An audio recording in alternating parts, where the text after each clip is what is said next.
항상 기도하고 낭망치 말아야 될 것을 저희에게 비유로 하여 가라사대 어떤 도시에 하나님을 두려워 아니하고 사람을 무시하는 한 재판관이 있는데 그 도시에 한 과부가 있어 자주 그에게 가서 내 원수에 대한 나의 원한을 풀어 주소서 하되 그가 얼마 동안 듣지 아니하다가 후에 속으로 생각하되 내가 하나님을 두려워 아니하고 사람을 무시하나 이 과부가 나를 번거롭게 하니 내가 그 원한을 풀어주리라. 그렇지 않으면 늘 와서 나를 괴롭게 하리라 하였느니라.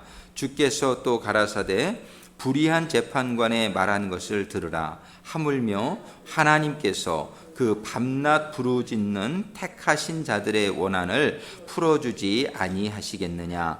저희에게 오래 참으시겠느냐. 내가 너희에게 이르노니 속히 그 원한을 풀어주시리라. 그러나 인자가 올 때에 세상에서 믿음을 보겠느냐 하시니라. 아멘. 기도하시겠습니다. 아버지 하나님 감사합니다. 저희들 2주간에 걸쳐서 주님의 기도하는 주님의 모습을 살펴볼 수 있는 귀한 은혜를 베풀어 주셔서 감사합니다. 오늘도 주님의 기도의 모습을 살펴볼 때에 저희들에게 큰 깨달음이 임하게 하여 주시고 은혜가 되게 하여 주시고 도전이 되게 하여 주시고 주님처럼 저희도 기도하는 하나님의 자녀들이 다 되어서 정말 기도로 이 세상의 모든 어려움을 이겨나가며 주님이 주신 사명을 주님처럼 완수하는 하나님께 영광을 올려드리고 나중에 주님의 부활에 참여할 수 있는 하나님의 자녀들 다 될 수 있도록 오늘 말씀을 통해서 은혜를 내려 주시옵소서. 예수님의 이름으로 기도드립니다. 우리가 기도에 대해서 2주간 계속 생각하면서 얼마나 감사한지 모르겠어요. 오늘 우리 이게 불을 좀 끄면은 좀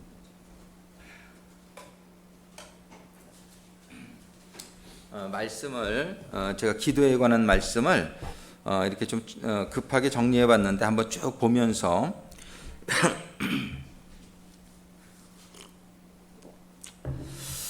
우리 주님이 기도하셨으면 우리도 기도해야 될 줄로 믿습니다. 주님은 정말 기도로 시작해서 기도로 마치신 삶이다 이렇게 볼 수 있어요.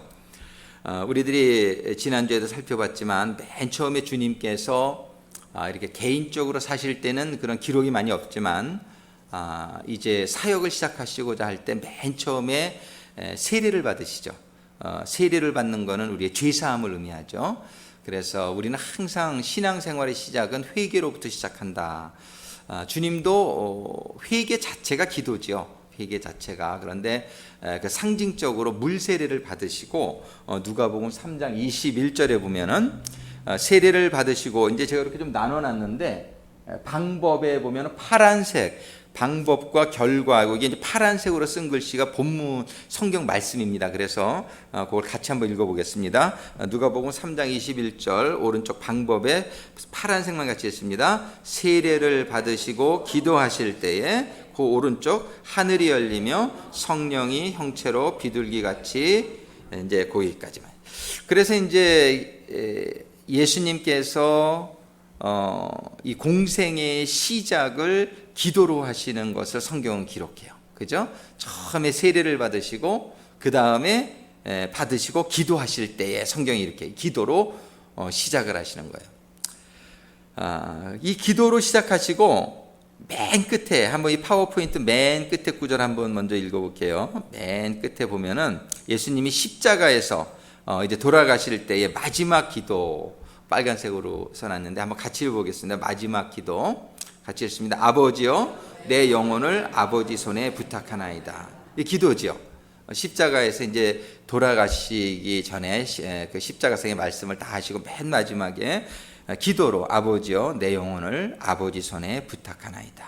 이렇게 하시고 주님이 숨을 거두십니다. 그래서 주님의 그 신앙인으로서의 어떤 모습은 기도로 시작해서 기도로 마쳤다. 이걸 볼 수 있어요.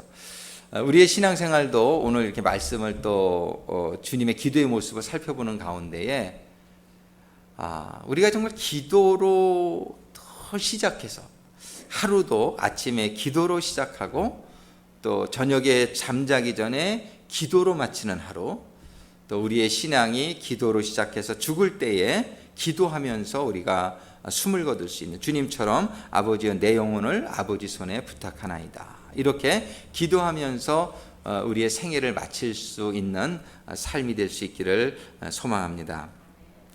우리가 살아있는 동안에 주님께서 이제 기도로 시작을 하셨는데, 그 다음에 이제 쭉 한번 보겠어요. 제가 누가복음을 중심으로 해서 이 기도하시는 모습, 기도에 관련된 말씀들을 한번 쭉 정리해 봤습니다.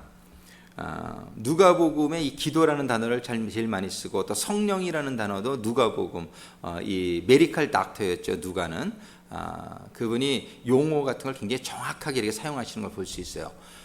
근데 마태나 마가나 요한보다 이 누가, 의원이었던 누가가 그 기록 내용에 있어서 기도라는 단어를 제일 많이 쓰고 정확하게 좀 기도를 많이 기록하고 있습니다. 두 번째 주님의 기도의 모습은 세례받고 나서 기도하시죠. 그 다음에 두 번째 기도는 성령에 이끌려 광야로 나가셔서 금식 기도, 40일 동안 광야에서 금식 기도하시는 모습을 우리가 볼 수 있습니다. 근데 주님이 40일 동안 이제 금식 기도하실 때에 그 기도의 제목, 기도의 목표는 마귀가 시험하는 것을 이겨내기 위해서 기도하신 걸 볼 수 있어요. 그래서 40일 동안 금식하시면서 금식을 안 하실 수 있으셨으면 안 하셨을 거예요. 안 하셔도 괜찮으면. 그런데 이 마귀와 대적하는 거, 시험으로부터 이겨나가는 거, 이런 경우에는 우리가 시험 들었을 때, 마귀가 시험할 때에 한번 금식을 한번 해보세요. 이게 주님이 어떤 보여주신 모범이다 볼 수 있어요. 여러분들이 마음에 시험 들 때가 있잖아요. 마음에 이렇게 막 갈등이 생기고 그럴 때는 한번 금식할 때가 아닌가 생각해 보세요. 그리고 염려나 이런 마귀의 그런 주는 어떤 여러 가지 환난과 고통이 올 때요, 육신의 질병도 그래요. 육신의 질병도 이것도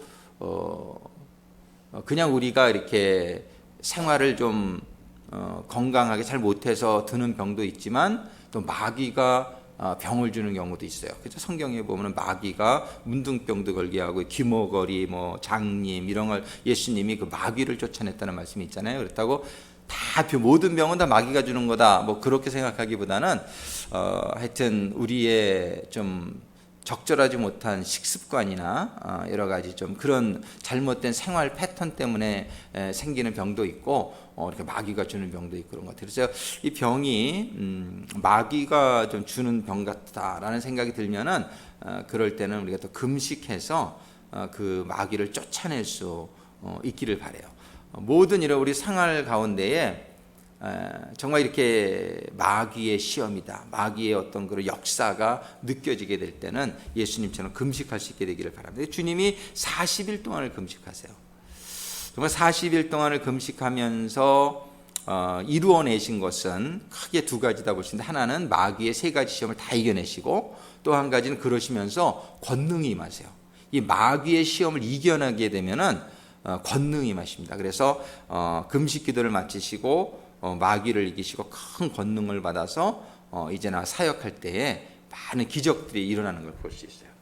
그 다음에 이제 누가복음 4장에 보면은 이렇게 갈릴리의 가버나움에 더러운 귀신 들린 사람을 주님께서 축기 기도라고 그러죠. 축기라는 건 귀신을 축출해낸다 이런 뜻이에요. 또는 뭐 퇴마 기도 이런 말도 써요. 마귀를 퇴치한다. 근데 축기라는 말, 퇴마라는 말 같은 말입니다. 근데 여기에서 보면은 한번 같이 파란색 부분을 같이 읽겠습니다. 잠잠하고 그 사람에게서 나오라 하시니 귀신이 그 사람을 무리 중에 넘어뜨리고 나오되. 그래서 우리는 귀신 들리는 경우가 우리가 생각보다 많이 있습니다. 이렇게 나타나게 하는 귀신도 있지만 나타나지 아니하고 잠복해 있는 그런 귀신도 있어요. 그래서 어떤 귀신은 짜증이 막 많이 나게 하는 귀신도 있어요. 그리고 어떤 귀신은 괜히 이렇게 사람들을 판단하게 하는 귀신도 있고, 또 미워하게 하는 귀신도 있고, 이 귀신들이 그런 거는 인격적으로 들어와서 있어가지고 잘 드러나지가 않아요. 그냥 그 사람의 인격이 그런 것 같은데 사실은 그 안에 그런 귀신의 역사가 있는 경우가 있어요. 그래서 또 드러나는 귀신 많죠. 그래가지고 이렇게 머리에다 꽃 하나 꽂고 이렇게 이제 좀 이렇게 실성했다고 그러는 거지. 이렇게 그러는 경우가 많이 있어요. 제가 첫 사역지를 갔더니 제일 먼저 만나게 된 사람이 그런 아가씨였는데 귀신이 아주 세게 이렇게 들려 있었어요. 그 젊었을 때 멀리 타지에 가서 대학을 다니다가 길거리에서 어떻게 강간을 당했어. 아주 그냥 충격적인 사건이나 이런 걸 사건을 당하면서 이 아가씨가 정신이 이상이 오면서 이렇게 막 귀신이 그 다음에 역사하는 그런 너무나 비참한 그런 삶을 살게 된 아가씨를 만난 적이 있는데, 그런 사람들이 많이 있어요, 주변에. 우리도 이렇게 알고 있지만 이렇게 주변에 그런 분들이 있어요. 그리고 이런 귀신의 역사가 나타날 때에 그 귀신을 쫓아낼 수 있으면 참 좋겠는데, 예수님께서 보면 사역 가운데 이 귀신을 쫓아내는 얘기가 많이 나와요. 여기에서처럼 잠잠하고 그 사람에게서 나오라, 예수님이 이렇게 명령하실 때에 귀신이 그 사람을 무리 중에서 넘어뜨려요. 그래서 여기 기도라는 단어는 안 나오지만 그 명령 자체가 기도인 것을 우리가 알 수 있는 것은 한번 여기 그 밑에 쭉 보시면은 보자.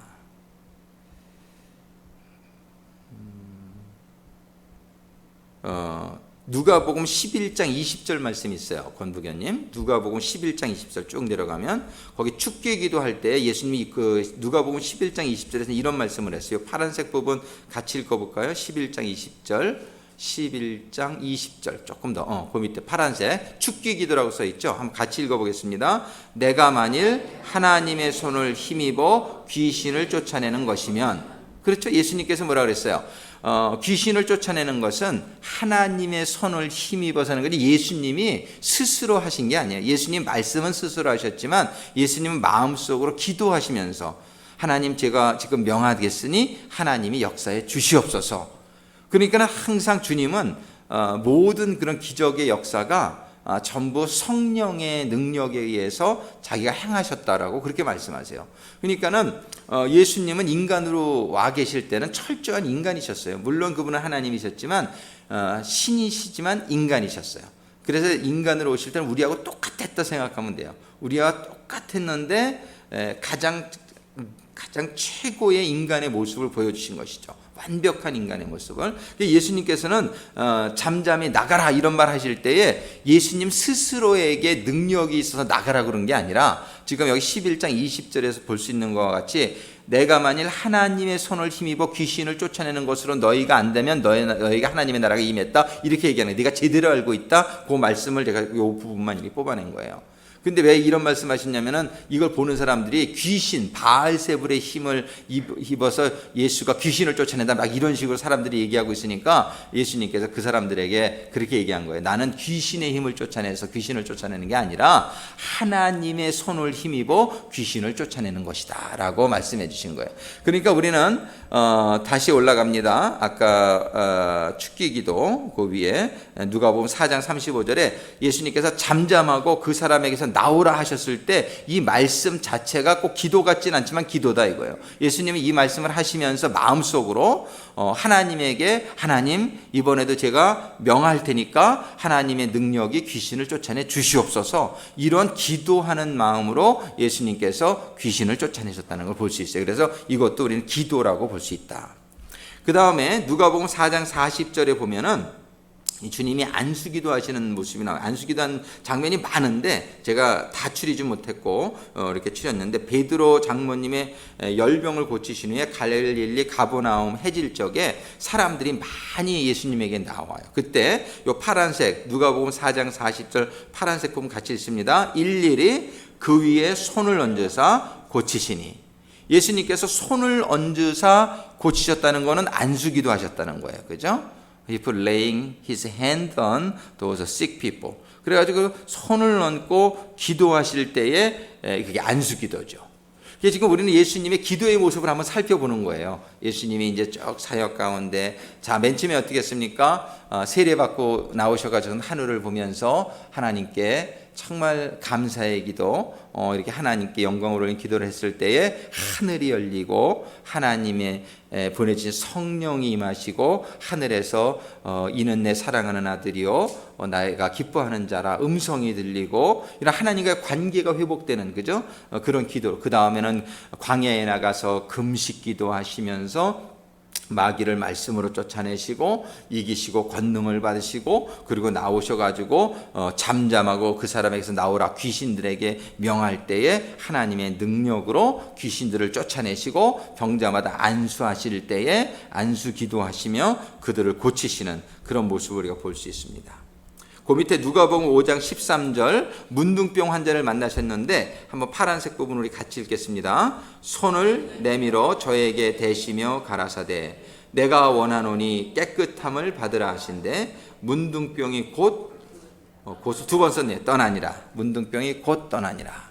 그래서 이제 문둥병 환자에게도 손을 내밀어 저에게 대시며 안수기도 하시는 거죠. 그래서 문둥병 그 환부에다가 예수님께서 손을 내밀어서 대시며 기도하십니다. 내가 원하노니 깨끗함을 받으라. 이게 명령이지만 또 안수하시면서 이것도 역시 기도다, 이렇게 볼 수 있단 말이죠.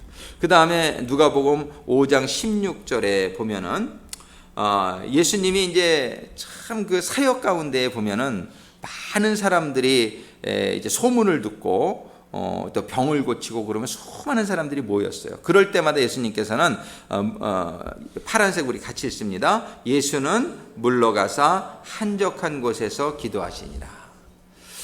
예수님이 이렇게 물러가서 한적한 곳에서 기도하신 모습을 여러 군데서 살펴볼 수가 있는데요. 한 가지는 예수님은 그 고치신 것으로 인해서 본인이 영광을 받기를 원치 않으셨어요. 그래가지고 사람들이 막 예수님을 높이려고 그러는 걸 피하신 그런 목적도 있어요. 왜냐하면 모든 영광은 하나님께, 우리 주님은 항상 그런 자세를 잃어버리지 않았던 사실입니다. 그래서 예수님은 병자를 많이 고치시고 사람들이 많이 모였을 때에 싹 이렇게 빠져나가는 모습을 여러 군데서 볼 수 있어요. 그래가지고 한적한 곳에 가셔서 기도하시면서 무슨 기도를 하셨을까요? 먼저 하나님께 아마 감사 기도를 하셨을 거예요. 하나님 이렇게 고쳐주셔서 감사합니다. 하나님께 감사 기도 드리고, 그리고 그러나 이 모든 것은 하나님이 행하신 일이니 홀로 영광 받으시옵소서. 아마 주님이 그런 기도를 하셨을 거예요. 그리고 나서 이제 주님께서 기도하시기를 이제 제가 무엇을 해야 됩니까? 인도해 주시옵소서. 어떤 그런, 그래서 우리 주님은 그런 한적한 곳에 가서 기도를 하시고 나오시면은 바로 다음에 행할 일들을 제자들에게 명하세요.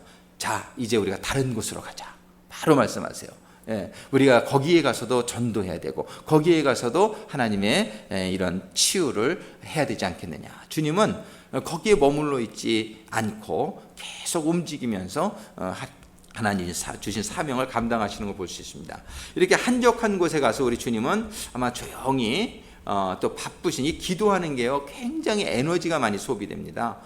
그래서 저도 이렇게 우리 송구영신 예배 때마다 제가 이렇게 가정별로 쭉 이렇게 안수기도를 해드리잖아요. 그 안수기도 끝나면 그냥 이렇게 탈진 상태가 이렇게 되는 것 같아요. 왜냐하면 기도 한번 할 때마다 아주 정성을 들여서 하잖아요. 그러다 보니까 그냥 몸을 많이 움직이는 건 아닌데 굉장히 이렇게 에너지가 많이 소비되는 걸 볼 수 있어요. 예수님이 수많은 사람들을 안수기도 하시면서 병을 고치고 났을 때에 예수님이 얼마나 지쳤겠어요. 얼마나 지치시겠어요. 그런데 예수님은 그런 기도한 후에 그런 것에 대해서 조금 더 주님의 어떤 크레딧을 받으려 하지 아니하시고 한적한 곳에 가서 기도하시고 또 다른 데로 가시는 모습을 볼 수 있습니다. 그 밑에 누가복음 6장 12절 13절에 보면 예수님이 철야기도 하는 모습을 볼 수 있어요. 우리 한번 파란색 부분 같이 읽습니다. 기도하시러 산으로 가사 밤이 맞도록 하나님께 기도하시고 밝음에 그 제자들을 부르사 그 중에서 12를 택하여 사도라 칭하셨으니. 자, 예수님께서는 이제 예수님의 기도의 모습을 쭉 보는 겁니다.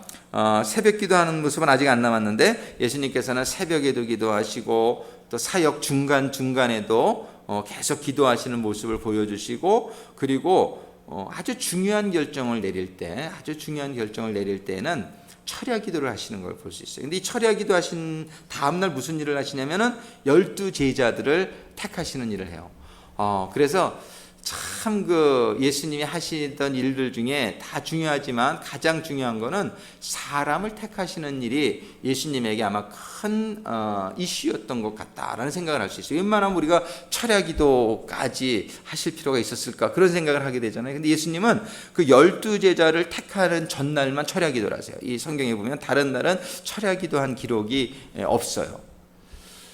예수님께서 사람을 굉장히 중요하게 여기셨다는 것을 볼 수 있어요. 특별히 이제 사도로 사역을 감당할 12명의 제자를 선택하실 때에 가장 시간을 많이 할애하시고 누구를 선택해야 될지 하나님께 기도하시면서 밤새도록 고민하셨던 것을 볼 수 있어요. 그 다음날 기도를 마치고 딱 와서 첫 번째 하신 게 제자들을 다 불러가지고 많은 제자들이 따르고 있었는데 그 중에서 12명을 다 불러내십니다. 그리고 이제 너희는 사도다. 그리고 그 12명의 사도를 가장 항상 같이 다니시면서 그들을 훈련시키시고 그들을 이제 주님의 사역의 승계자로, 계승자로 삼으시는 걸 볼 수 있어요. 사업을 할 때도요, 사람을 잘못 쓰면은 낭패를 당하는 경우를 많이 보죠. 사람이 가장 중요한 것을 우리가 보게 됩니다.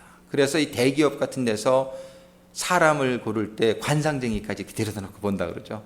그리고 많은 질문들을 이렇게 해가지고 저 사람이 정말 이 회사에 충성할 사람인지 아닌지를 판단해 보고자 모든 수단을 동원하죠. 그 이유는 사람이 너무 중요한 거예요. 돈보다 중요한 게 사람이 잘못 들어오면 잘 되는 회사도 순식간에 망할 수 있고, 사람이 잘 들어오면 아무리 망하던 기업도 불일 듯이 일어날 수가 있어요. 그래서 사람이 이렇게 중요한 걸 볼 수 있어요. 어디나 그런 것 같아요. 교회도 똑같은 것 같아요. 교회도 예수님도 그래서 다른 많은 사역들이 있었지만 철야 기도를 다른 걸 위해서는 한 번도 안 하셨는데 12 제자를 택하실 때는 철야 기도를 하시는 모습을 볼 수 있어요. 이제 우리 교회도 좀 요번에 이제 우리 자문회에서 머리를 맞대고 며칠 동안 우리가 좀 고민하고 기도하면서 이제부터는 이렇게 이제 사람 인선에 있어서 좀 더 신중을 기하고 그리고 내년도를 시작하고자 지금 생각하고 있습니다. 그래서 주님의 이 교훈을 통해서도 정말 이 사람을 이렇게 택하는 이 신중함을 볼 수 있는데, 여러분들이 기도하실 때에 많은 것들을 위해 기도하시지만 특별히 여러분들이 회사를 비즈니스를 운영하시는 분이면 종업원들을 선택하실 때에 이런 주님의 모습을 기억하시면서 많이 기도하시고 신중하게 정말 아직 없으면 올 때까지 기도하면서라도 정말 그 합당한 사람을 구하실 수 있게 되기를 주님의 이름으로 축원합니다. 이런 일들의 원리가 우리 모든 사역의 분야에서도 있을 수 있게 되기를 바라고, 주님이 그런 모습을 보여주세요. 그리고 주님이 철야 기도, 근데 우리는 여기서 정말 이 중요한 인선의 문제에 있어서 철야 기도를 하시는 모습을 보여주셨다는 것 우리가 볼 수 있습니다. 그 다음에 누가복음 6장 28절 우리 같이 있습니다. 파란색 부분, 너희를 저주하는 자를 위하여 축복하며 너희를 모욕하는 자를 위하여 기도하라.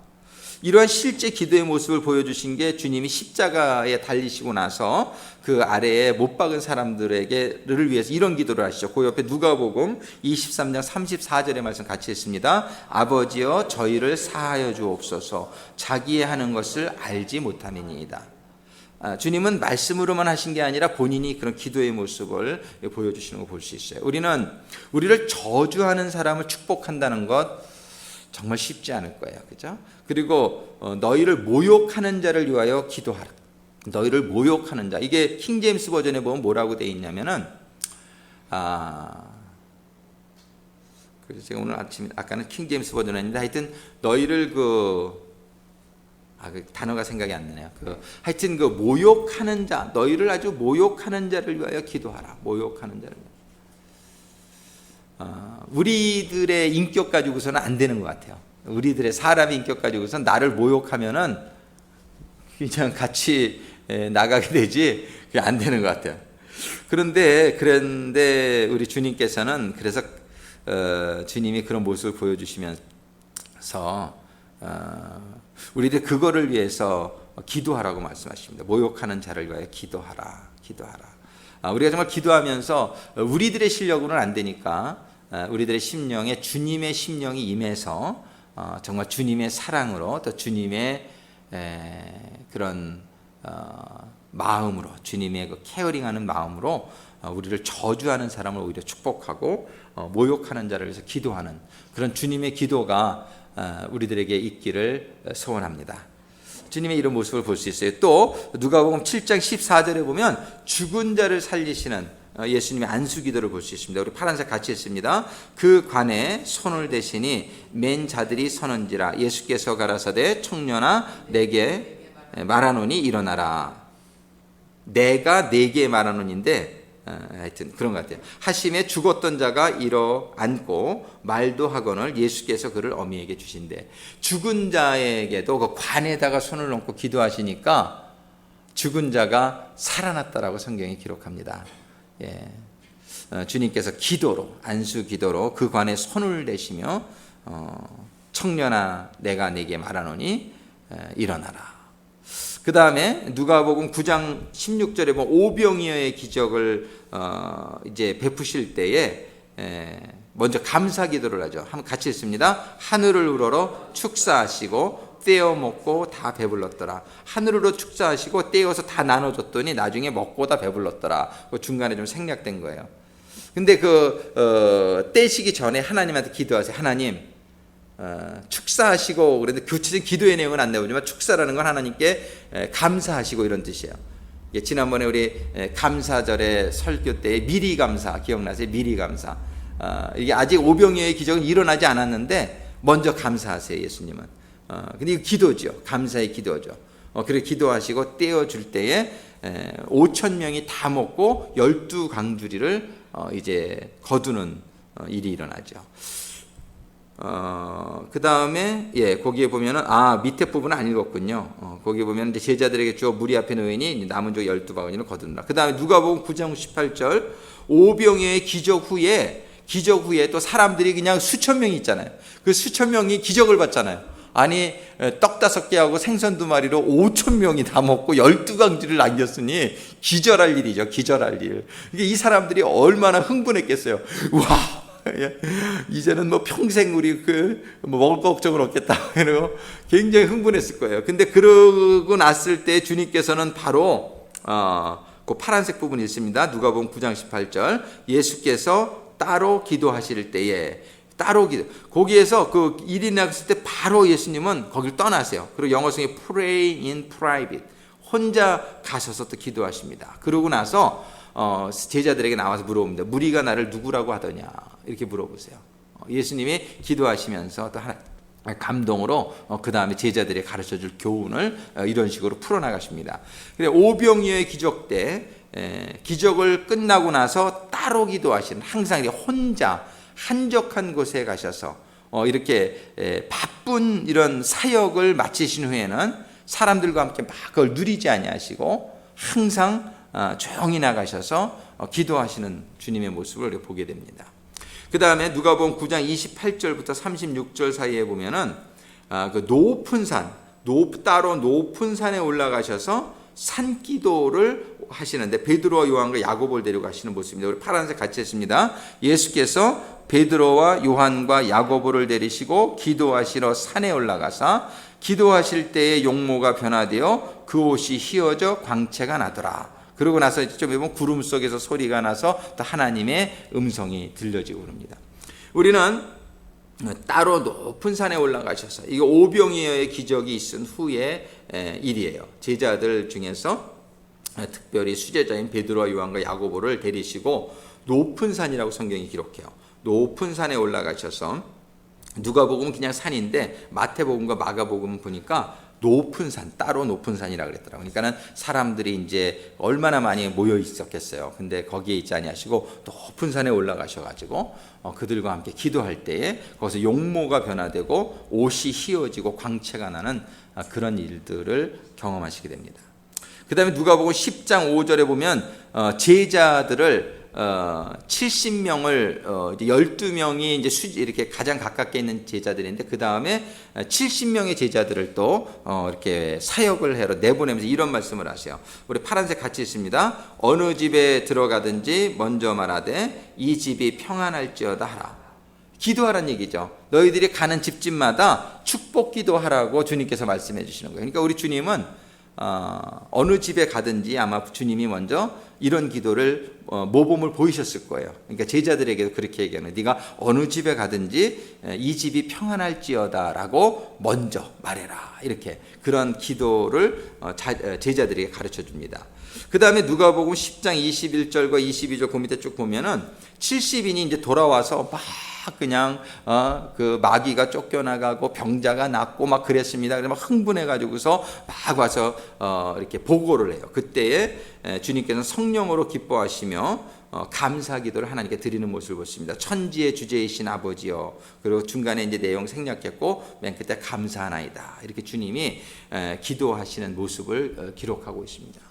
우리 주님의 어떤 기도의 모습을 우리가 쭉 보는 거예요. 우리가 지금 이런 기도 이렇게 낯설은 단어들이 아니죠. 그죠? 우리가 지금 다 이렇게 감사기도, 또 축복기도, 또 안수기도, 금식기도, 뭐 이런 기도들, 지금 간구기도 전부 우리가 사실은 이런 기도들이 전부 예수님의 그런 기도의 모습에서 유래된 것임을 우리가 알 수 있다는 것이에요. 그래서 한번 또 봅니다. 그다음 누가복음 11장 1절 사역 중 한 곳에서 기도하시고 나오셨을 때 한번 파란색 부분 같이 있습니다. 사역 중 기도. 예수께서 한 곳에서 기도하시고 마치심에 제자 중 하나가 여짜오되 주여, 요한이 자기 제자들에게, 그다음에 보면 기도하는 걸 가르쳐 줬는데 주님 저희들에게도 기도하는 걸 좀 가르쳐 주시옵소서 이렇게 부탁합니다. 이제 예수님이 기도하시는 것을 보지요. 항상 제자들이요. 근데 자기네들은 어떻게 기도해야 될지를 잘 모르겠는 거예요. 그러니까는 예수님께서 한 곳에서 기도하시고 이렇게 나오실 때에 제자 중 하나가 예수님께 부탁을 하는 모습을 볼 수 있어요. 예수님께서는 늘 제자들에게 먼저 기도에 대해서 가르쳐 주시기 전에 본인이 기도하는 모습을 많이 보여주신 걸 볼 수 있어요. 그러니까 제자들이 스스로 궁금해진 거야. 아유, 우리 주님은 어떻게 저렇게 기도를 하실까? 그러면서 물어보는 거예요. 우리들도 다른 사람에게 기도를 자녀들에게 기도하는 걸 말로 다 가르쳐 주기 전에 부모님이 먼저 기도하는 모습을 우리가 보여줄 수 있게 되기를 바랍니다. 그러면 자녀들이 기도하는 것 좀 가르쳐 주세요. 이런 얘기가 나올 수 있다면은 정말 가장 좋은 케이스가 되지 않을까 싶어요. 우리 교회에서도 우리 교회 지도자들이 먼저 기도하는 모습을 일반 성도님들에게 보여줄 수 있기를 바랍니다. 그래서 우리 정교님들 또 우리 부교님들에게 성도님들이 기도 좀 하는 것 좀 가르쳐 주셔. 이렇게 누가 좀 이렇게 물어볼 수 있도록 어떤 기도의 모범을 보여줄 수 있는 그런 모습이 우리들에게 이루어질 수 있게 되기를 바랍니다. 정말 주님께서 그렇게 늘 먼저 기도하시는 모습을, 새벽에도 기도하시고 사역 중에 한가할 때마다 가서 기도하시고 금식하며 기도하시고 또 철야하면서 기도하시고 이런 모습을 제자들이 다 봤을 거 아니에요. 같이 이렇게 다니니까 그러다가 기도하는 모습을 물어봅니다. 그때에 누가복음 11장 2절에 보면은 주님이 너희는 기도할 때에 이렇게 하라 그러면서 주기도문을 가르쳐 주신 거예요. 주기도문. 이 주기도문에 대해서는 우리가 여러 번 말씀을 나눴기 때문에 이렇게 오늘 따로는 하지 않지만 우리 주기도문은 기도의 아주 전형입니다. 그래서 주기도문만 따로 한번 말씀을 전해도 좋을 것 같아요. 주기도문에 보면은 기도의 대상, 그 다음에 기도의 시작, 그 다음에 기도의 첫 번째 간구해야 될 것, 그 다음에 간구해야 될 것, 기도의 마침 이런 것들이 주기도문에는 아주 이렇게 정형으로 딱 정리되어 있죠. 그래서 주기도문을 가르쳐 주십니다. 그 다음에 기도를 가르쳐 주신 다음에 누가복음 11장 8절에서 13절에 보면은 그 파란색 부분 강청기도 오늘 본문은 아닌데 우리 같이 읽습니다. 그 강청함을 인하여 일어나 그 소용대로 주리라. 그러고 나서 중간 생략하고 천부께서 구하는 자에게 성령을 주시지 않겠느냐. 또 다른 복음서에는 천부께서 구하는 자에게 좋은 것으로 응답해 주시지 않겠느냐. 또 그렇게도 기록이 돼요. 우리는 강청기도, 기도할 때에 아주 그냥 간절히 포기하지 말고 끈질기게 기도하라고 주님은 가르쳐 주세요. 기도하실 때. 그래서 여러분들 포기하지만 않으면 꼭 받게 될 줄로 믿으시기 바랍니다.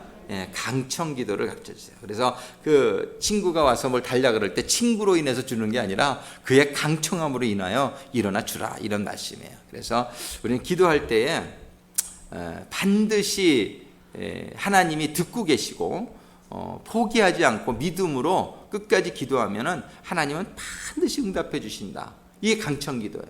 강청 기도.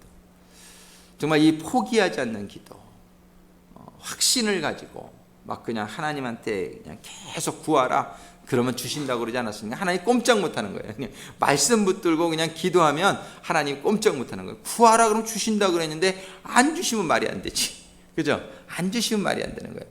내가 포기하면 근데 못 받아요. 근데 내가 포기하지만 않으면 받는단 말이에요. 근데 물론 두 가지 조건은 있어요. 그게 하나님 뜻에 맞아야 되는 조건이 있고, 믿음으로 기도해요. 강청은 하는데 믿음이 없어. 맨날 구하긴 구하는데 믿음이 없어. 그럼 못 받더라고요. 제가 우리 성도님들 기도도 응답받는 기도를 보고 또 응답받지 못하는 기도를 보잖아요. 이렇게 쭉 보면은 이 참 하나님 뜻인 것 같은데 믿음이 안 들어와. 그러면은 너무 안타깝게도 이게 안 되더라고요. 그리고 두 가지 조건은 기본이에요. 우리가 하나님의 뜻대로 구해야 되는 거, 그 첫 번째고, 두 번째는 그거를 믿어줘야 돼요. 이 믿음이 올 때까지 여러분들이 기도할 수 있게 되기를 바라요. 하나님은 전지전능하시기 때문에 불가능한 것이 없는 줄로 믿으시기 바랍니다. 불가능한 것이 없어요. 우리는 포기하지 않고 될 때까지 계속 기도하면 주신단 말이에요. 그 다음에 또 누가복음 11장 20절 아까 읽었고, 누가복음 12장 31절에 보면 그의 나라와 그의 일을 먼저 구하라. 그러면 모든 것을 너에게 더하시리라. 이런 말씀이 있어요. 그래서 우리는 구할 때 또 그의 나라, 하나님의 의와 하나님의 나라를 먼저 구하라. 그 다음에 아까 본문으로 읽었는데 같이 했습니다. 항상 기도하고 낭망치 말아야 될 것을 저희에게 비유로 하여 하나님께 밤낮 부르짖는 택하신 자들의 원한을 풀어주지 아니하시겠느냐. 그래서 오늘 제가 8시 반까지 맞춰드리려고 그래요. 돈 카운트 하시는 분들이 너무 늦어지는 것 같아서 빨리 하려고 그러는데 되게 많네. 겁한다 그래도 나간 것 같아요. 그래서 우리는 항상 기도하고 낭망치 않게 되기를 바랍니다. 아까 같은 내용. 그다음 누가복음 18장 9절로 14절까지 거기 바리새인과 세리의 기도를 비교하시는 모습이 나타나면서 주님께서 이러한 진실한 기도에 대한 교훈을 주세요. 같이 읽습니다. 두 사람이 읽으세요. 그러고 나서 주님이 세리를 가리키면서 이 사람이 저보다는 바리새인이야, 의롭다 하심을 받고 이렇게 이제 말씀하세요. 집에 내려갈 것이다. 그래서 세리는 어떤 세리냐면은 자기가 죄인인 걸 고백해요, 기도할 때. 근데 바리새인은 자기 잘난 것만 이렇게 자기가 이렇게 율법대로 사는 거, 그러고 나는 저들과 같지 않음을 감사합니다. 남들 판단하는 그런 기도. 그럴 때에 주님께서는 그 바리새인보다 세리가 더 의롭다. 그래서 진실되고 겸손한 그런 겸손한 기도, 그리고 회개하는 기도. 우리가 얼마나 사실 죄가 없는 사람이 어디 있습니까? 다 부족한데 두 가지 종류의 사람이 있는 거예요. 한 사람은 자기가 죄인인 줄 아는 죄인, 다른 사람은 자기가 죄인인 줄 모르는 죄인. 다 죄인인데 자기가 죄인인 줄 모르는 죄인은 참 이게 안타깝단 말이에요. 그 죄 때문에 하나님하고 관계 자체가 안 맺어져요.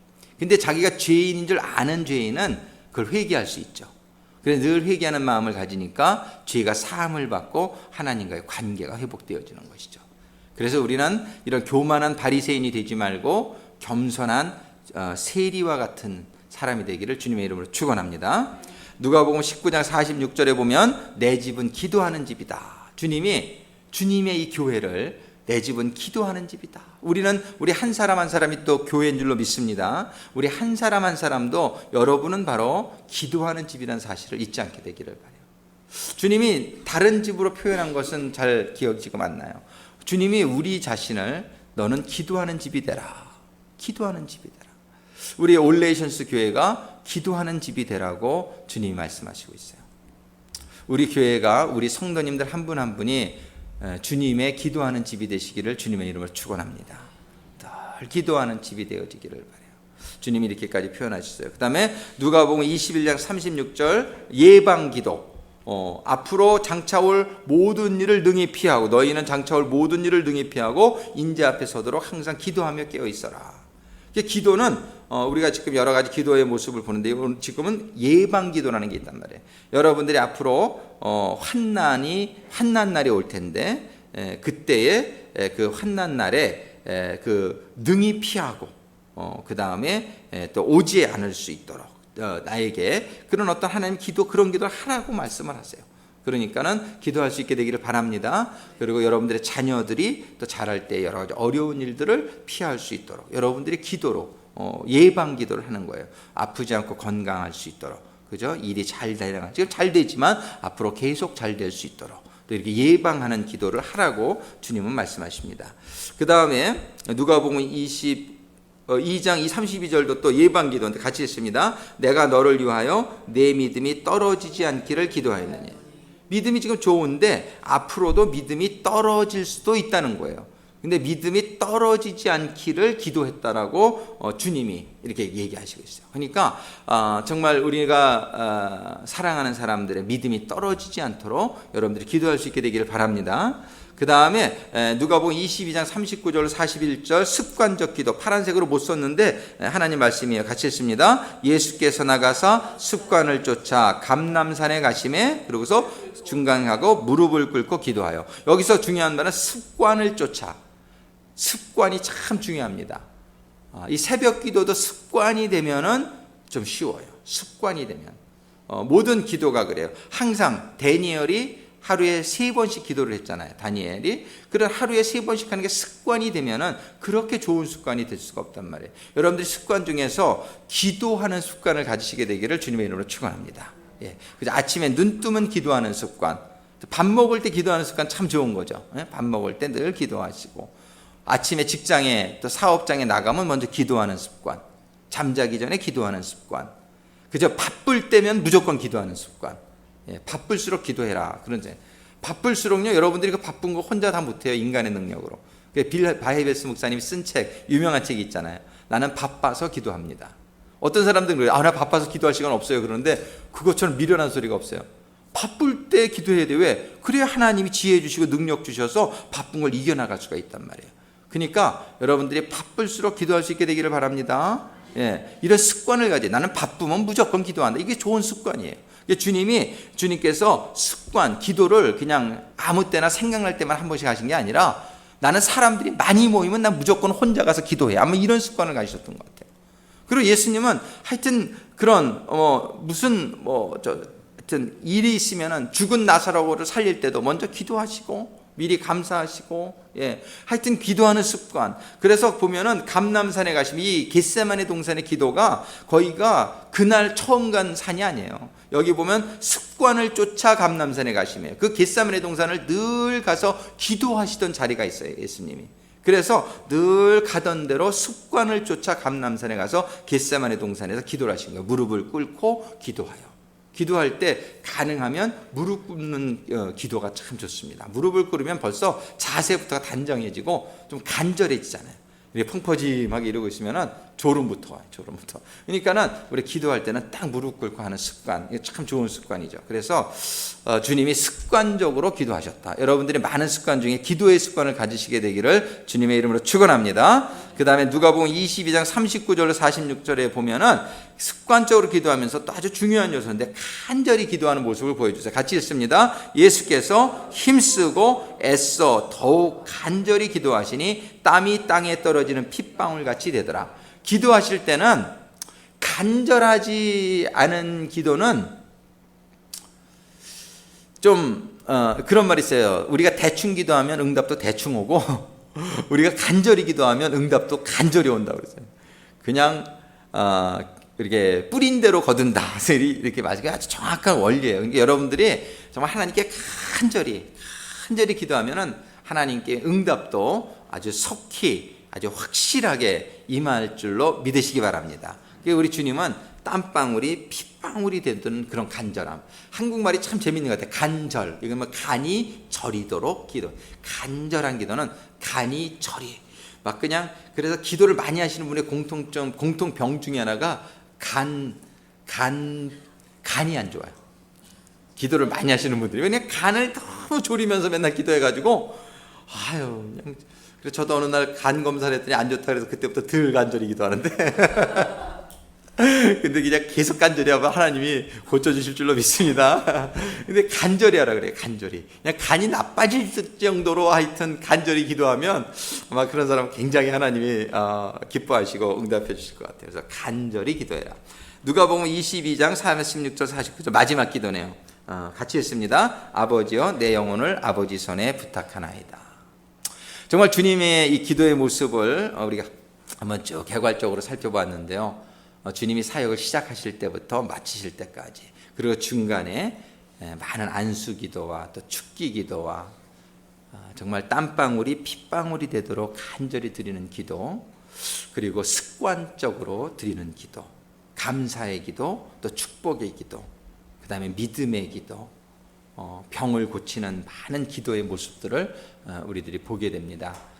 정말 우리 주님의 모습을 저도 오늘도 말씀을 준비하면서 너무 감사하다 그런 생각이 들었어요. 내가 한번 정말 이 기도로 사는 예수님, 시작도 기도, 마침도 기도, 모든 중간에 모든 사역도 기도, 기도의 예수님의 모습을 우리가 연상하면서 우리도 한번 기도의 사람이 되어 보기를 소원합니다.